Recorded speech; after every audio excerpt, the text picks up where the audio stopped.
आज के इस वीडियो में हम देखते हैं पतंजलि योग सूत्र के बारे में स्वामी विवेकानंद के क्या विचार थे। योग सूत्रों को हाथ में लेने से पहले मैं एक ऐसे प्रश्न की मीमांसा करने का प्रयत्न करूंगा जिस पर योगियों के सारे धार्मिक मत प्रतिष्ठित हैं। ऐसा मालूम पड़ता है कि संसार के सभी श्रेष्ठ मनीषियों का इस बात में एक मत है और यह बात भौतिक प्रकृति के अनुसंधान से भी एक प्रकार से प्रमाणित हो ही गई है कि हम लोग अपने वर्तमान सविशेष सापेक्ष भाव के पीछे विद्यमान एक निर्विशेष निरपेक्ष भाव के बाहरी प्रकाश एवं व्यक्त रूप हैं और हम फिर से उसी निर्विशेष भाव में लौटने के लिए लगातार अग्रसर हो रहे हैं। यदि यह बात स्वीकार कर ली जाए तो प्रश्न यह उठता है कि वह निर्विशेष अवस्था श्रेष्ठतर है अथवा वर्तमान अवस्था। संसार में ऐसे लोगों की कमी नहीं जो समझते हैं कि यह व्यक्त अवस्था ही मनुष्य की सबसे ऊंची अवस्था है। कई चिंतनशील मनीषियों का यह मत है कि हम एक निर्विशेष सत्ता के व्यक्त रूप हैं और यह सविशेष अवस्था निर्विशेष अवस्था से श्रेष्ठ है। वह सोचते हैं कि निर्विशेष सत्ता में कोई गुण नहीं रह जाता, अतः वह अवश्य अचेतन है, जड़ है, प्राण शून्य है और यह सोचकर वे धारणा कर लेते हैं कि केवल इस जीवन में सुख भोग संभव है, अतएव इस जीवन के सुख में ही हमें आसक्त रहना चाहिए। हम पहले देखें इस जीवन समस्या के और कौन कौन से समाधान हैं, पहले उनके बारे में चर्चा की जाए। इस संबंध में एक प्राचीन सिद्धांत यह था कि मनुष्य मरने के बाद जैसा पहले था वैसा ही रहता है, केवल उसके सारे अशुभ चले जाते हैं और उनके स्थान पर कुछ अच्छा है वही अनंत काल के लिए बच जाता है। यदि तर्क संगत भाषा में इस सत्य को रखा जाए तो वह ऐसा रूप लेता है, यह जगत ही मनुष्य की चरम गति है और इस जगत की कुछ उच्चावस्था को ही, जहाँ उसके सारे अशुभ निकल जाते हैं और केवल शुभ ही शुभ बचा रहता है, स्वर्ग कहते हैं। यही पूर्वोक्त मतावलंबियों का चरम लक्ष्य है। यह बड़ी आसानी से समझा जा सकता है कि यह मत नितांत असंगत और बच्चों की बात के समान है। अर्थात ऊपर जो हमने मत कहा वो विवेकानंद कहते हैं कि नितांत बच्चों जैसा मत प्रतीत होता है, क्योंकि ऐसा हो ही नहीं सकता, ऐसा कभी नहीं हो सकता कि भला पर बुरा नहीं अथवा बुरा है पर भला नहीं। जहाँ कुछ भी बुरा नहीं है सब भला ही भला है, ऐसे जगत में वास करने की कल्पना भारतीय नायकों के अनुसार दिवा स्वप्न देखना है। फिर एक और मतवाद आजकल के बहुत से संप्रदायों में सुना जाता है, वह यह है कि मनुष्य लगातार उन्नति कर रहा, चरम लक्ष्य तक पहुँचने की सतत कोशिश कर रहा, किंतु कभी भी वहाँ तक पहुँच ना सकेगा। यह मत ऊपर से सुनने में तो बड़ा युक्तिसंगत मालूम पड़ता है, पर यह भी वस्तुतः बिल्कुल असंगत है। अर्थात ऐसा भी कुछ सत्य नहीं है कि लोग कहते हैं हम उन्नति कर रहे हैं और चरम लक्ष्य की ओर पहुँचने की कोशिश कर रहे हैं पर हम पहुँच नहीं पाएंगे। ये भी कुछ मिथ्या ही मालूम पड़ता है, क्योंकि कोई भी गति एक सरल रेखा में नहीं होती, प्रत्येक गति वर्तुलाकार में ही होती है।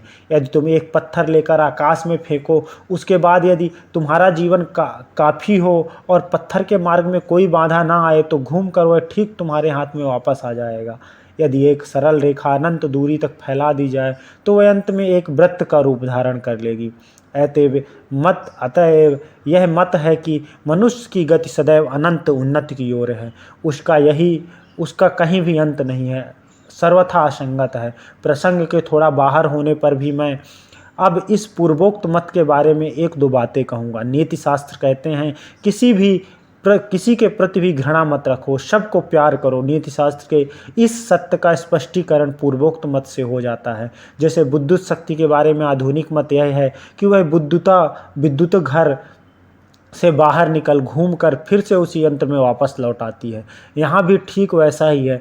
प्रकृति की समस्त शक्तियों के बारे में यह नियम मालूम होता है, सभी शक्तियाँ घूम फिर कर जिस स्थान से निकली थी ठीक उसी स्थान पर वापस आ जाएंगी। अतएव किसी से घृणा करना उचित नहीं है, क्योंकि यह घृणा जो तुमसे ही बाहिर्गत होगी घूम कर कालांतर में फिर तुम्हारे ही पास वापस आ जाएगी। यदि तुम मनुष्यों को प्यार करो तो वह प्यार घूम फिर कर तुम्हारे पास वापस लौट आएगा। यह 16वां माने सत्य है कि मनुष्य के मन से घृणा की जो कुछ मात्रा बाहर निकलती है वह अंत में उसी के पास लौटकर अपनी पूरी शक्ति से उस पर आक्रमण करती है। कोई भी इसकी गति रोक नहीं सकता। प्यार के बारे में भी ऐसा ही है। हम और भी अनन्य प्रत्यक्ष बातों पर आधारित बहुत सी युक्तियों से यह प्रमाणित कर सकते हैं कि यह अनंत उन्नति संबंधी मत ठहर नहीं सकता। हम तो यह प्रत्यक्ष देखते हैं कि सारी भौतिक वस्तुओं की एक ही अंतिम गति है और वह है विनाश।